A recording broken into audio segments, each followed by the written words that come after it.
স্থগিতাদেশ প্রত্যাহারের পর বরিশাল বিএনপির সাংগঠনিক তৎপরতা বেড়েছে। দলটির শীর্ষস্থানীয় অনেক নেতা শাস্তির আওতায় থাকায় স্থবির হয়ে পড়েছিল তাদের অনুসারীদের সাংগঠনিক কার্যক্রম। নানা কারণে স্থগিতাদেশ থাকাকালীন চরম দুশ্চিন্তায় দিন কাটাতে হয়েছে তাদের।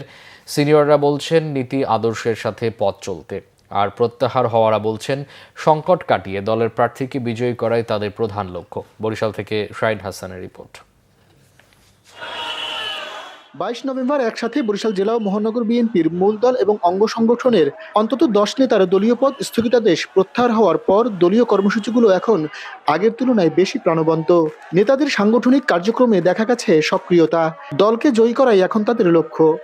আমাদের স্থগিত করছে, কিন্তু দলকে ভালোবাসি, দলকে ভালোবেসে দলের কাজগুলো করতে চেষ্টা করেছি এবং করেছি, কিন্তু নিজের কাছে মানসিকভাবে নিজেকে একটু খারাপ লাগতো।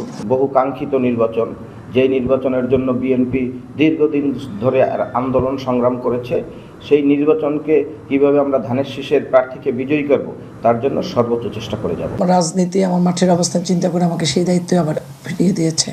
কথা একটাই, দলের পক্ষে থেকে আগামী যেহেতু জাতীয় সংসদ নির্বাচন, ধানের শীষকে সামনে রেখে আমাদের সবাইকে ঐক্যবদ্ধভাবে দলের পক্ষে থেকে ধানের শীষের পক্ষে কাজ করা। যাদের স্থগিতাদেশ প্রত্যাহার হয়নি তাদের জন্য সুপারিশ করা হয়েছে বলে জানান দল মনোনীত বরিশাল 5 আসনের প্রার্থী। দেখা যায় যে আমাদের অনেকেই শরণাপন্ন হচ্ছে যে কেন্দ্রীয় কমিটির সাথে আলোচনা করে তাদের ব্যাপারটা করে দেই। তো আমরা কেন্দ্রীয় কমিটি তার শাস্তি অনুপাতে এটি চিন্তা ভাবনা করবে। অন্যদিকে জেলার নেতারা বলেন, প্রত্যাহার হওয়া নেতারা আগামীতে সততার সাথে রাজনীতি করলে দলের মঙ্গল। স্থগিতাদেশ তুলে নেওয়ায় অনুসারীদের মধ্যে আগ্রহ ও চাঞ্চল্যতা ফিরেছে। তারা যদি তাদের বিগত দিনের কর্মকাণ্ডকে মূল্যায়ন করে আগামীতে সততার সাথে, নিষ্ঠার সাথে, আদর্শের সাথে দলীয় কর্মকাণ্ডে লিপ্ত থাকে, তাহলে দল অবশ্যই উপকৃত হবে। অনেক সময় দেখা যায় যে একজনের একটা অপকর্মের দায় আবার অন্যের উপরে চাপিয়ে দিয়েও কেউ পাওয়ার চেষ্টা করেছে।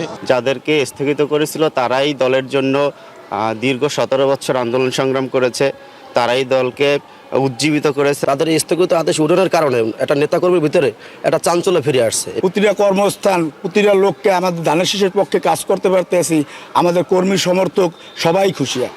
দমে না গিয়ে বরং নতুন প্রত্যয়ে সবাই রাজনীতিতে সততা ও সফলতার সাথে এগিয়ে যাবে, এমনটাই প্রত্যাশা অনুসারীদের। শাহিন হাসান, বাংলা ভিশন, বরিশাল।